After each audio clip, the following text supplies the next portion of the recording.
ఉస్తాద్ భగత్ సింగ్ గురించి ఎవరు కూడా మీరు నెగిటివ్ టాక్ క్రియేట్ చేసిన అవసరం లేదు.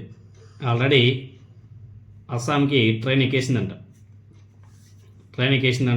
అది అస్సాం దాకైనా సరే వెళ్తుందా లేదా అనేది కూడా అర్థం కావడం లేదు. మధ్యలో కూడా స్టాప్ అయిపోవచ్చు. ఆ లొట్ట పీసెస్ సినిమాని ఎవరు చూస్తారని చెప్పేసి చాలామంది కామెంట్ చేస్తున్నారు. అంతేకాదు ఈ మధ్యలో దురంధర్ 2 ఆ సినిమా ఎఫెక్ట్ కూడా ఈ ఉస్తాద్ మీద గట్టిగా పడిందంట. ఆ దురంధర్ 2 బీభత్సంగా కలెక్షన్స్ అయితే వస్తున్నాయి. సినిమా కూడా బాగుందంట సినిమా. ఆ దెబ్బకి ఇది అవుట్, ఉస్తాద్ అవుట్. అందులోనూ ఆ సినిమాలో మ్యాటర్ లేదంట. దేంట్లో ఉస్తాదులో మ్యాటర్ లేదంట. ఎందుకంటే హరీష్ శంకర్ గారి లొట్ట పీస్ సినిమాల గురించి మనకు తెలియనివే. ఆయన పెట్టే బీజిఎమ్స్ కానీ, ఆయన పెట్టే స్టోరీలు కానీ, ఆయన పెట్టే వ్యవహారాలు మనకు తెలియనివే. నా సినిమా చూడండి, నా సినిమాను చూడండి అని చెప్పేసి మొత్తుకుంటే ఎవరు చూడరు. సినిమాలో మ్యాటర్ ఉంటే అది చిన్న హీరో అయినా సరే సూపర్ హిట్లు అయిపోతాయి. సినిమాలో మ్యాటర్ ఉండాల. సినిమాలో మ్యాటర్ లేకుండా నా సినిమాలు చూడండి అంటే ఎవ్వరు చూడరు.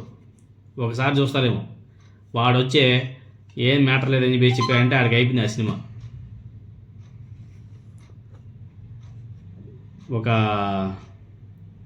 కామెంట్ చూశాను ట్విట్టర్లో, ఉస్తాద్ భగత్ సింగ్ ఒక complete outdated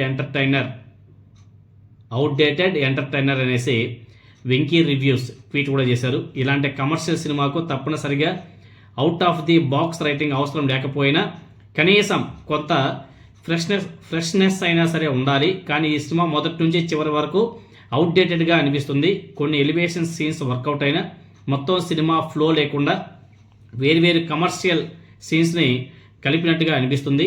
Harish Shankar comedy, commercial writing రెండింట్లోనూ నిరాశపరిచాడు. తమన్ తన బీజిఎంతో ఎలివేట్ చేయడానికి ప్రయత్నించినా పెద్దగా స్కోప్ లేదు. పవన్ కళ్యాణ్ కొంతవరకు ప్రయత్నించినా ఆయన ట్రేడ్ మార్క్ ఎనర్జీ ఇందులో కనిపించలేదు అని చెప్పేసి ట్వీట్ చేశారు. సో ఫైనల్గా cinema very very very very very very very boring అని చెప్పేసి తన అభిప్రాయం కూడా ప్రకటించడం జరిగింది. ఎందుకంటే ఈ సినిమా గురించి మనం డే 1 చెప్పుకుంటున్నాం. పవన్ కళ్యాణ్ గారి పరిస్థితి అయిపోయింది. ఆయన సినిమాలు తీసే పరిస్థితి కాదు. ఆయన చెప్తా ఉంటాడు కదా, నేను జాతీయ రాజకీయ నాయకుడు అనేసి. ఆయన జాతీయ రాజకీయాలకు వెళ్ళాలి తప్ప ఇక్కడ స్టేట్ రాజకీయాలు, అదేవిధంగా స్టేట్లో సినిమాలు తీసుకొని మ్యాటర్ ఉండదు. ఆయన కూడా అవుట్డేటెడ్ హీరోనే. ఆయన ఇంకెవరు పట్టించుకుంటారు? ఆయన తీసే లొట్ట పీసే సినిమాలు ఎవరు చూస్తారు చెప్పండి? ఆయన జీవితంలో ఒక మంచి సినిమా తీసినాడు చెప్పండి? అది ఎప్పుడో పాతకాలంలో ఎప్పుడో ఒకటో రెండో సినిమాలు తీశాడు. తర్వాత అంతా కూడా ఇంకా ఆయనకి ఇష్టం వచ్చినట్టు తీసుకున్నాడు.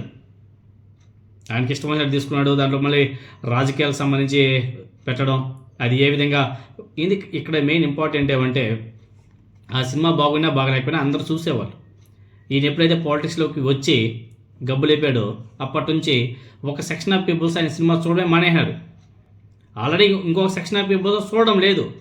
ఇంకో తెలుగుదేశం పార్టీ సపోర్ట్ చేసేవాళ్ళు 70% మంది ఎవరు కూడా పవన్ కళ్యాణ్ గారి సినిమాలు చూడరు.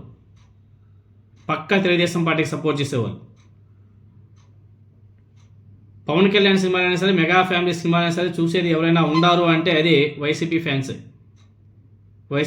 మహేష్ బాబు ఫ్యాన్స్ వీళ్ళే చూసేది. ఈ పవన్ కళ్యాణ్, అదేవిధంగా పవన్ కళ్యాణ్ ఫ్యాన్స్ వాళ్ళ డైరెక్టర్ అంతా కూడా వాళ్ళ మీద ఏ విధంగా వైసీపీ మీద, మహేష్ బాబు ఫ్యాన్స్ మీద రెచ్చిపోయారో మనం చూసాం. వీళ్ళ సినిమాలు చూసారా? అది పోయా. ఇంకేం వస్తాయి కలెక్షన్స్? ఇంకేం హిట్ అవుతుంది? ఈ సినిమా కూడా అస్సాం దాకానే వెళ్తుందో లేకపోతే మధ్యలోనే పల్టీ కొట్టేస్తుందో అర్థం కావడం. అలాంటి పరిస్థితి ఇంకా చాలా ఉన్నాయి. ఈ రొటీన్ అవుట్డేటెడ్ డ్రామాలో Pawan Kalyan look, screen presence, dialogues మాత్రమే అంతంత మాత్రం ఉన్నాయి. పార్థిబన్ నాయుడు వీక్ విలన్గా కనిపించాడు. శ్రీలీల పర్వాలేదంట. రాశి ఖన్నాకు అసలు స్కోపే లేదంట. బ్యాక్గ్రౌండ్ మ్యూజిక్లో అనిరుద్ధిని అనుకరించాడంట తమన్. ఒక మెలోడీ ట్రాక్ అయితే పర్లేదంట. కథనం సహనానికి పరీక్ష పెడుతుంది, బోరింగ్ అని వేసి ఇంకొకరు ఎక్స్లో తన రివ్యూని కూడా పెట్టడం జరిగింది. తర్వాత ఇంకే మొత్తం వీకే. ఒక సంగీతం ఉన్నప్పటికీ సరైన కథ, స్క్రీన్ ప్లే లేకుండా రైటింగ్ వీక్గా ఉంది. కాలరే ఎత్తరా పాట అదొకటి మాత్రం పర్లేదంట. ఇంటర్వెల్ చాలా వరస్ట్గా ఉందంట. రెండవ భాగం సినిమాని కాపాడుతుందని చెప్పేసి ఆశిస్తున్నాను, అది కూడా డౌట్గానే ఉంది అని చెప్పేసి ఇంకొక అతను